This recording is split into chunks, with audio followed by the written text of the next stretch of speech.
Hello, Laziali all over the world. Welcome to Lazio Lounge. Lazio losing the derby. Me doing a podcast with Alasdair. What a terrible start of the year, guys. Please cheer me up because it's really tough. It's really tough. Um, Alasdair, I don't want to say what you did yesterday. So, and already someone wrote to you about that. But did you expect Lazio playing so badly this derby? Because, let's not forget Lazio was 15 points ahead of Roma coming to this game. And I was expecting something more about from this team. Let's not forget on Saturday, the fans were at Formello cheering the team, etc. Uh, Again, not a great performance, not a big show up from a lot of Lazio players yesterday. Well, Happy New Year to you too, Vittorio. What a nice introduction, as always. Um, yeah, I'm not entirely sure where to start from this. I mean, you're right. There's certainly a number of players we can point to who didn't show up, who didn't have the requisite kind of attitude you need to take on games of this stature. Obviously, for a few of them, it was a first time, but that's the same can be said for the other team they were facing as well. And I think Baroni has some questions to answer about the approach to this game too. Yeah, I think across the board, essentially, we can feel like everything could have gone better, which is pretty disappointing, as you say, when we're up against a Roma team that has really struggled so far this season. Albeit, like Baroni said before the game, we weren't playing the Roma team of 2 months ago. We were playing one that has managed to restore its confidence over the last month and has got some good results in that time. So um, there is that to consider as well.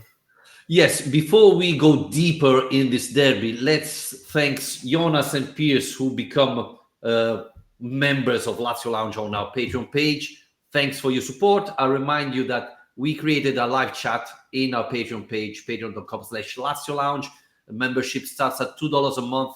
If you subscribe, then you can join this chat and you can interact with other Lazio fan or with us and talk before, during, and after the game. So if you want, please subscribe. Thanks for the new members.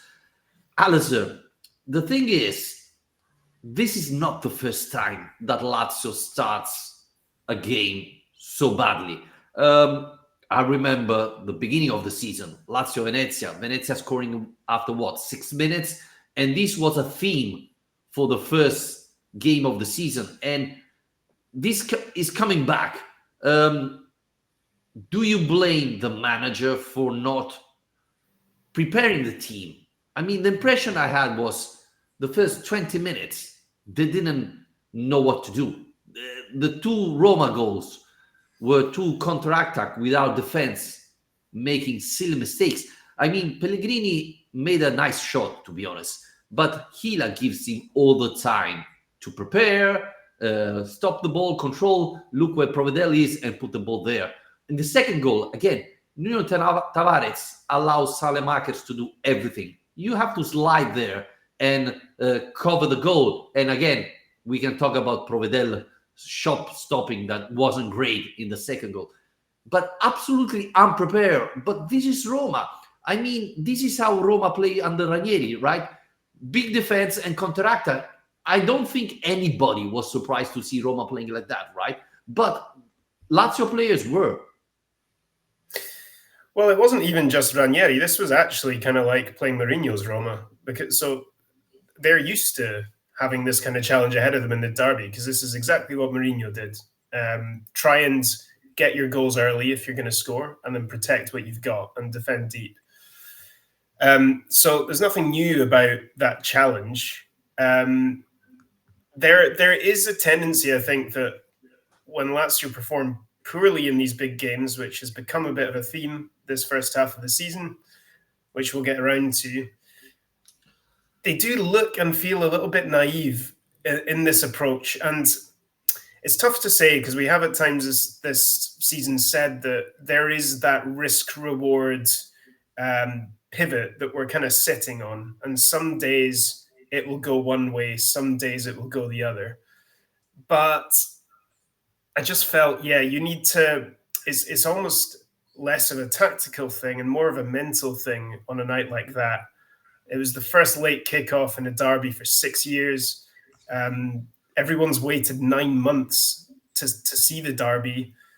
There was this huge build up around it because of the situation between the two teams and the context around it.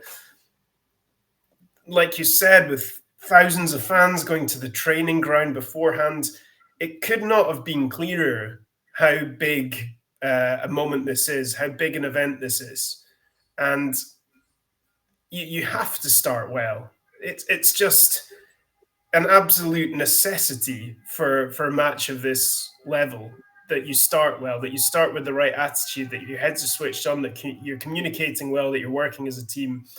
And as you described with those goals, I felt like there was kind of communication breakdowns from the start and system errors from the start where Roma were being allowed to find those spaces. Maybe they were surprised by how Roma started, their willingness to come forward like that. But like I said, with the Mourinho comparison, they shouldn't have been, because Yeah. Roma wanted to start fast so that they can defend that lead. And Alasdair, another thing is we talked a lot about this youngster who has no experience, like Dele Bashiru, Chana, etc. But in the two goals, it's the most experienced players of our team making mistakes.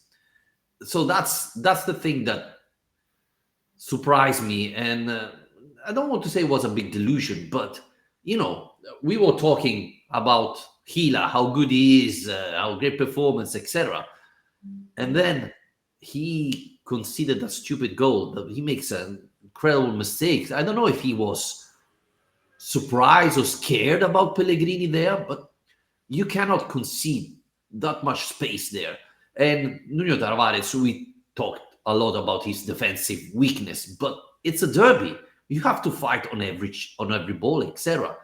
Then we can talk about Dele Bashiru not showing up, Chauna, but these are youngsters. We said it at the beginning of the season. This is a very unexperienced team who have huge potential, because Dele Bashiru, Chauna, Isaksen are players who have high ceiling, but especially in big games, they didn't show up this year, and you can expect that. But if you add this to our top players' mistakes, you're not going to win a lot of big games, right? Yeah, individual errors have become a little bit of a theme recently. Defensively, it's a big issue. I was just reading the paper this morning, and it was pointed out that Lazio have conceded as many goals as Monza this season, who are bottom of the table by a distance. I mean, that is not good enough. I mean, of course, like I say, going back to the risk reward, Lazio want to play a more aggressive attacking style of football, which means they are, exposing themselves to the possibility of scoring more. They're not trying to play with the same kind of control that Maurizio Sarri wanted. So you're going to concede more opportunities. That's all right, but what you can't do is let every opposition opportunity turn into a goal, for example. And we've seen this against Inter, now against Roma, where the opposition is being clinical, but at the same time, Inter scored 6 goals with 7 shots, I think. Roma had I think 3 or 4 chances yesterday and scored twice. So when it becomes a theme, you realize that you're probably allowing the opposition to have better chances than you'd like them to. And on the flip side, I don't know, Lazio feel like they're kind of lacking quality, because in both of those games, obviously failing to score 2, there's just that in those big moments against that kind of bunch defense, the line of 5, you need that kind of next level of quality to kind of break through that, or invention, creativity, something in there that's kind of a bit of class. And I just don't think we've got that. We know that already. This is a team of good players without any star players, but I think it kind of really shows on nights like that, because we just didn't seem to have any individuals who are able to step up and add that like sprinkling of star quality. Before we talk about the attack or our wingers, etc., You mentioned Maurizio Sarri, and Marco Baroni at the end of the game said something like, they asked him if he should have been more defensive in this game, and he said, no, this our mentality is an offensive mind mentality. We have to attack, attack, attack. And I agree in part of this, but you mentioned Maurizio Sarri, and Maurizio Sarri is an offensive mind manager, right? No one can disagree on this. But if you go and check Lazio games, Lazio Derby with Maurizio Sarri, you can see that it was a different team, right? We were defending much better. We were ready for the fight. We knew that Roma would would put the game not as a offensive-minded game, but more of a battle, a tackle, a fight. And Sarri prepared the team correctly. We defended much better. We didn't attack with all players during the derby, but with Sarri, we lost just one derby, and we won 3 out of the other 4, if I'm not wrong. And Roma didn't have a shot on target in 3 games in that span. So you can't have an offensive mind. You have to have an offensive mind. But especially in the derby, we said it a month ago. The derby is a different type of game. So you have to prepare it differently. Yes, being offensive, but you also have to prepare for a fight. And Baroni didn't. And I think this is a huge mistake from the manager. Yeah, I mean, he's still learning, isn't he? I mean, it's probably at the end of this podcast, we can take a moment to actually reflect on being halfway through the season. And once you do that, you realize, things have been a pleasant surprise so far. But we do still want more in these kind of games, particularly derby matches. Everything is new to Baroni. First European campaign, first big club job, all this stuff, but also first Rome derby. And anyone who's been involved in it as a player, as a coach, can tell you how different it is, what the atmosphere is like, how charged things get around it. And I guess on the other side, Claudio Ranieri is a guy who's been there and done it in the sense that he's been Roma coach 3 times now over different eras with different teams. And he's got this 100% record of winning 5 derbies in a row, which no one's done before. So I guess you can see there the difference. Maybe he will learn for next time. I think the Dele-Bashiru Dia thing, probably in my mind, there's a little bit too much attention being paid to that, because I don't think that's the wrong decision. Dele-Bashiru started against Atalanta on the back of that 6-0 hammering against Inter, where Dia started, and it was seen as being, a bit naive of Lazio to try and play such an attacking style. So we can't just rewrite history now and say we should be going back to playing a more attacking style with Dia again. And Dele-Bashiru scored against Atalanta and played a good game. So I think he deserved. I don't think that selection was a terrible decision. It's more for me the way that the players didn't seem mentally prepared for how to start that game more than the actual system or selection that Baroni made. But that is also, of course, his responsibility too. So the other thing you mentioned is in the second half, we pretty much dominated the game. And I think it's unbelievable that we finished the second half without scoring. But I remember Chauna trying a backheel in the penalty box when we are losing 2-0. We are too cocky sometimes. We try not only to score, but to score an amazing goal. You're losing the derby 2-0. You first score 2 goals, and then you can go back and do back heels, 3,000 passes inside the penalty box, etc. We lack of talent, and I think we said it hundreds, millions of times in this podcast, that Tati Castellano is not Ciro Immobile. He's not a number 9 that's going to score 20 goals a season. But at least he's one of the few that fought yesterday till he was on the pitch. So I cannot blame Tati Castellanos, but, Zaccagni did something, but not enough. Isaksen had a huge opportunity and missed it. Chona came in and maybe did even worse than Isaacsen. With Tati, you know that you're not going to need goals from other players. But yesterday, even though in the second half, I mean, we dominated. I don't know how many balls we put inside the box. Sviar made a couple of good saves. That's it. It's not enough, right? No, but Roma knew that, and that's the kind of worrying thing, I guess, in terms of these big games. And look, we're at the halfway stage now. We've lost to Inter, Roma, Fiorentina, and Juventus. We've drawn with Milan and Atalanta, and we've beaten Napoli. So it's only of that kind of, say, that big 7 of games, we've got 1 win at the halfway stage. Of course, also beat Napoli in the Coppa, and you can say we beat Ajax in the Europa League and so on. But in Serie A, it's not been good enough. And maybe that's because those teams, that level, that quality of opposition and defence and organisation, the rest of it, they are able to recognise that Lazio are missing a bit of that ultimate quality in the final third. And if they are well organised enough, it's going to be difficult for Lazio.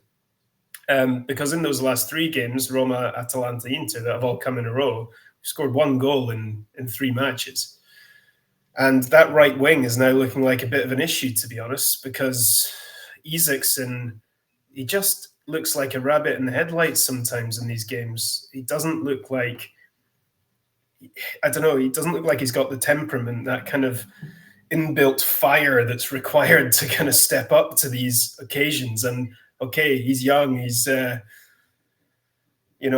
growing and all the rest of it, but this is his second season. Chauna, you can maybe give a bit more of a pass to because he's even younger, and this is his debut season, and he's never been in a Rome derby before. I mean, I wasn't happy with his performance either, particularly, and he kind of hit the crossbar in a very strange way, but you shouldn't be hitting the crossbar with that chance. I mean, that's unbelievable, Alasdair. How can you fall when you have that huge opportunity? It's simply, I couldn't believe it. I had to see it 3 times in a row because, I mean, incredible. Only to us. These things can happen only to us.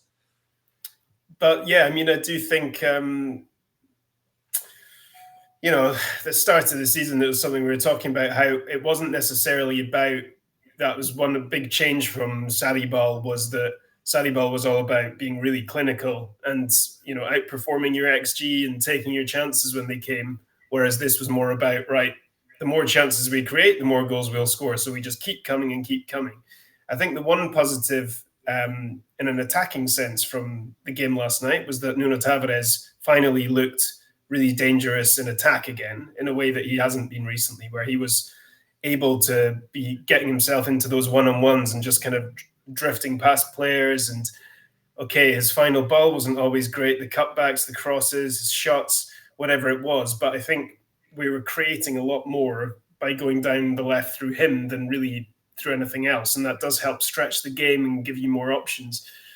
But the finishing touch just isn't there, and I don't think Roma were necessarily that worried about Tavares, because if you're forcing Lazio wide, they were bunching up so much in the middle that no matter, at a certain point, he's going to have to release that ball and try and find a teammate. And Tati was, fighting for his life out there. But when you've got, Roma's defense is like Ndicka, Mancini, Hummels, these are like giant, experienced guys, and it's so difficult for him. Yeah, I don't want to talk about Mancini because finishing a derby without a yellow card is simply embarrassing, and Pareto should be sent it to referee 3rd division games. But there's something Vittorio, refereeing corner, are we there yet? Or no, we're not yet there. I want to point out something else. At, what was it, 20 minutes into the game, Thomas Basic started warming up. We didn't talk about this, but our situation is simply embarrassing. We had to bring back Isai and Basic because we didn't have enough players.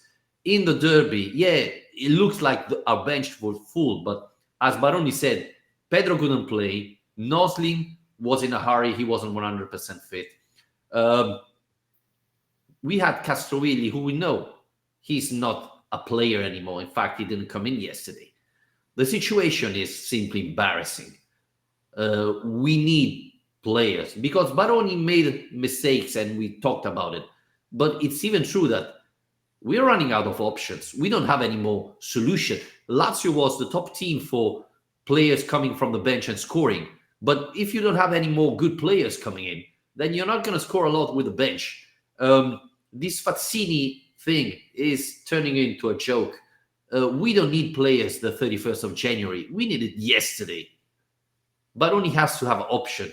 Now it looks like Foloruscio is going to Fiorentina for a bunch of money that is simply unacceptable. And Fazzini could go to Napoli, and Casadei, the other player linked to Lazio, is going to Torino.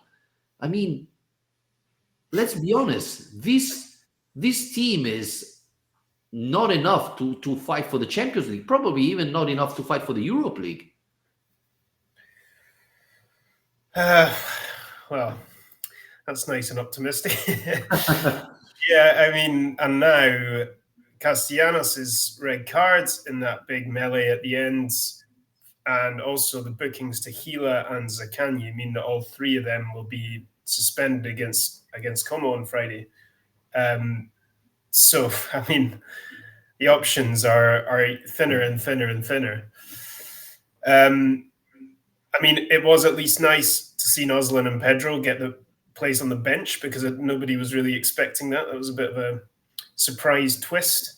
I think we did miss Pedro yesterday. You can really see his worth on nights like that because obviously he's scored for us in the derby before, but I think just the way you can rely on him to step up to that kind of challenge in a way that we couldn't from Chauna and Isaacson. And I think if we ever get back to full strength, he should be starting on the right wing for me with Zaccagni on the left and Tati through the middle. Because Pedro. Yeah, I think we need him to be considered a first choice now because I think he's performed so much better than Isaacson and Chauna have. And it's crazy to be saying this because we didn't even expect him to still be a Lazio player this season, and now he's our second top scorer, and he's been one of our best attacking players all year. So once he gets back to full fitness, I think he should be considered in that way. Can I say something I was thinking tonight when I was struggling to sleep after this great performance? I thought Gigot should have started the derby. I mean, that's his game, right? Roma put up a battle. Well, you respond with Gigot, not with Romagnoli, right? I like that.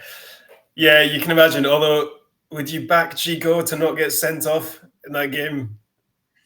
Yeah, but Mancini was, dreadful. He's embarrassing. At least, I get sent off, but something happens, right? I'm sure he would have been sent off. But yeah, if we got yellow card for Zaccagni, who didn't make sense, and Mancini, Icone, etc. They made so many stupid yellow card fouls that Pareto didn't see. That at least, I kick you and I deserve a yellow card, but at least I give you a kick. So, and again, Roma put it as a fight. You respond with a fighter. Yeah, but look, I do think, despite what we're saying about that lack of fight, I do think it did come in the second half. That was the positive thing for me, if there was one. Lazio started so poorly and we're really lacking that attitude, but I do think Baroni did get that into them second half. They came out with such intensity. They did manage to up the tempo to pin Roma inside their own half. And it was just one of those nights, things just weren't falling the right way. It was like that ultimate end ball. That moment when the ball was kind of headed into the box and it was sitting right in front of Dia and he's just kind of at the wrong angle and they managed to scramble. And it's all these kind of moments where it just didn't quite happen. And so I think that attitude did come in the second half. And I think that the mentality of the players improved and they did seem to step up to it. I think it was a difficult one because the referee in the second half did, and I'm letting you in here for your inevitable rant, but I think he did start to lose control of the game. Basically, as soon as the first yellow, I think it took him 32 minutes or so to bring out the first yellow card. And basically, once that was out, his his hand was constantly coming out of his pocket, and he was losing sight of consistency over when to do that. It was winding up the players. Zaccagni even said so to the referee himself, that he was winding him up. And Roma were starting to do their dark arts, the little things off the ball, the wasting time, the pretending you're injured, all the kind of old Mourinho tricks, the big melee, the big scuffles that were happening. And so it's difficult, and I think in that regard, Lazio they were kind of walking on eggshells, trying to find a way of being physical and fired up and ready and to take on that challenge in the second half and not step over the line into creating this mess and getting red cards and all that. And it's a difficult thing to manage in these games. Yeah, I mean, Pareto is embarrassing, and it's not the first game he completely lose control. But in a game where Lazio dominated after the first 20 minutes, finished the game with 5 yellow cards against 4 and 1 red card, is simply embarrassing. And the fact that Rocchi said that he had played a great derby tells you a lot about Italian referee. I mean, this is simply unacceptable. Again, Mancini finishing without a yellow card is simply or ignoring football or closing your eyes when you have to. Again, Lazio didn't lose because of Pareto, but definitely in the second half, Pareto helped Roma in many ways. And this is simply something we cannot accept. But you didn't answer to my question. We need players. We need something. You cannot pretend that you put back Toma Basic, who has been benched, who has been considered not good enough to play for our team, and think this will solve problems. Vecino is going to be out till March, probably. We don't have enough players. Rovella and Guendouzi are playing every single game. I mean, they are not robots, right? Is your question to me, do we need more players? Do we need now more players, not before the end of January or the 31st of January? Because I don't know if you heard our sport director on the 31st of December said, yeah, we are going to look for it. We're going to think about it, but the locker room has to approve it. No, absolutely not. It's clear. It's crystal clear we need players. Even if the player said, no, we are fine like this, you have to sign at least one midfielder. If Guendouzi said, no, I want to play every single game, you don't care. You bring a player in because you have to give options to Baroni, right? Well, yeah, I mean, my answer would be we needed more players 6 months ago, not now. Never mind 2 days ago. So you're right. I mean, this is kind of the way that Lazio operate or fail to operate in January. They either don't do anything or they wait incredibly late to do something pretty underwhelming. It's pretty rare to get an interesting signing in January, as we know. The Fazzini thing, listen, I think that would be bastic January edition. A young Italian player, good experience, can get better, and in a position we actually really need reinforced. And if the figures are correct, in a pretty decent deal financially too. So then you think, is this too good to be true? And as time ticks on, I'm starting to think, yeah, probably, because the more days that pass with a big team like Napoli also in the equation, I don't know, I'm losing. Yeah. And then what? Like you say, you're absolutely right. This isn't the summer transfer market. This is a month of the season where we're going to play, 7 matches, 6, 7 matches, something like that. The Europa League is coming back as well. Yeah, exactly. We've got 2 more Europa League group games to come. All these Serie A matches piling up. You can't afford to wait, and especially at a time when the injuries and suspensions are piling up too. Look, I mean, Basic and Hisai will count themselves as unfortunate that they weren't able to be part of the squad already so far this season. So it's not like you're bringing in 2 complete randomers. They have been part of this Lazio team very recently, but of course they're out of match sharpness because they're not. I mean, Hisai had that great game against Napoli in the Coppa Italia, but apart from that, they're completely out of practice, really. So yeah, I mean, it maybe is a good thing on which to hook a general halfway reflection, because we're starting to now see more than ever probably the limits of this squad, that Baroni has so far done a fantastic job with. Because look, we're at the exact halfway point of the season in Serie A. We're in the Champions League spots. We're 5 points better off than last season. Coppa Italia quarterfinals, having knocked out Napoli. We're first place in the Europa League of all the teams in the Europa League, already guaranteed to be in the knockout stages. I mean, considering all the stuff we've just complained about in terms of the squad depth and some players not showing up in big games and a bit of lacking quality and defensive frailties, all this stuff, it is all there. But ultimately, Baroni has still managed to get us into a really good position at the halfway stage. As a lot of people ask me this, what do you think about Provedel? Is it time to change goalkeepers? Because against Inter, he made a couple of mistakes. Yesterday, I repeat, the second goal of Salamakers, he should have done better. Do you think he's losing confidence and Lazio should really think about swapping goalkeepers? Well, you asked me this after the Inter game, and I don't really think my answer's changed. I mean, he's not making big errors. He's just not making the world class saves that he used to. And okay, like you say, Selmaker's one. It's like he could maybe have done better, but he did make the save initially, and the fault for that goal isn't so much his as Tavares and Romagnoli and the rest of them. But Well, if you're have good, we seen enough from Mandas to think that he's going to come in and start winning us games by making unbelievable saves? I'm not convinced. well, I mean, if he doesn't stop that shot from Salamakers, then he really need to be subbed. That was an easy shot, and he's letting the ball. You have to deflect it wide, like Sviar did in the second half. That's the first thing they teach you as a goalkeeper.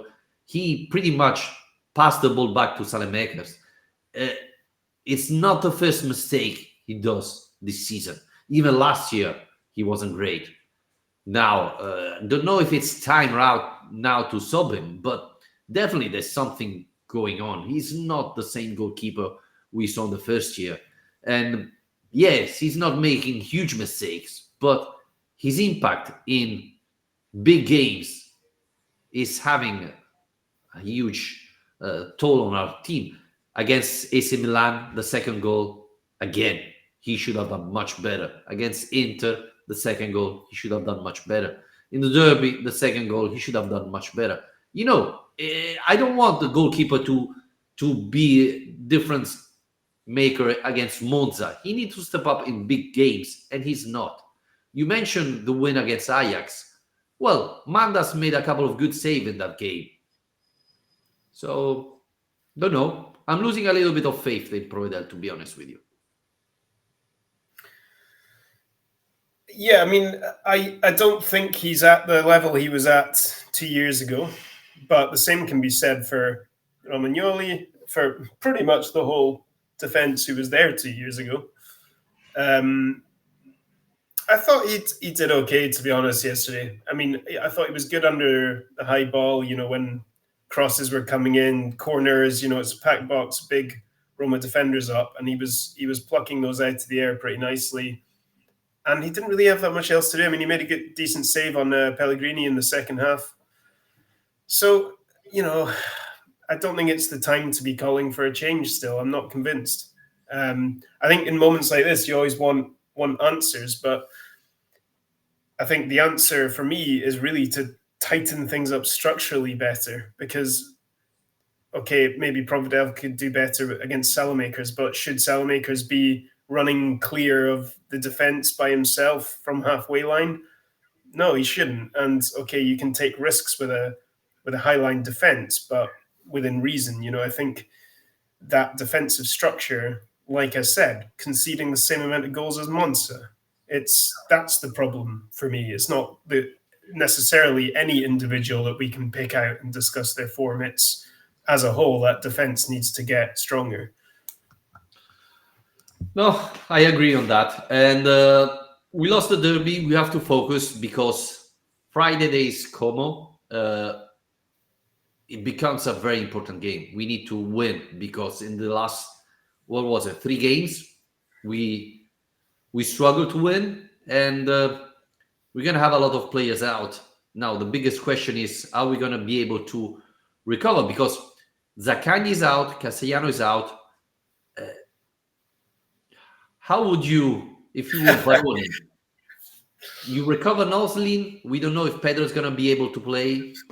Do you put Dia central forward, Noslin on the left? I mean, it's difficult. Yeah.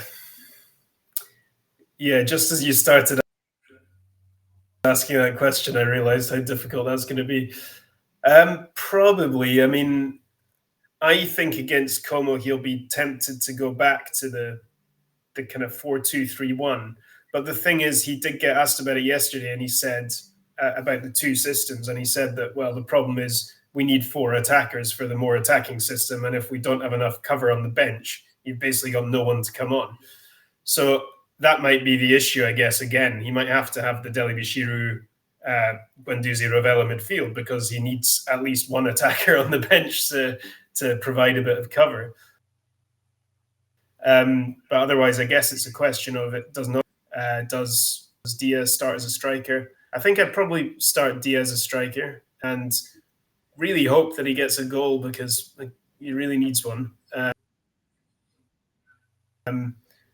And yeah, maybe Noslin or Chauna, I guess. I mean, take your pick. So it needs a response, though, doesn't it? I mean, it's a home game. I think it's good to get a home game against kind of a team further down the table so soon after the derby. It's like a really big opportunity to kind of set things right. And yeah, it's a tricky one. You know, Como are a bit of an awkward team. They've got some good players in there. But looking at the table, looking at their form, I think it's again the kind of game Lazio have to be targeting 3 points from. Yeah, definitely. And then we have Verona away. So we have 2 good games coming up. But as you were mentioning, we have to respond. I expect a huge response from a lot of players because we mentioned Chauna, Isaacs, and Deli-Bashiru. So let's hope that Friday is going to be a completely different game. Alice, are you looking out? Is the police coming out to get you? I mean, you look... Not yet. Anyway, thanks again, everybody, for listening. We can wrap it up here. I have my Calza della Befana to open, obviously, so it's going to be a better afternoon for me. Again, thanks to all Patreon for your support. Thanks, everybody. Happy New Year, and we're going to be back after Lazio Como. Take care. See you all. Cheers.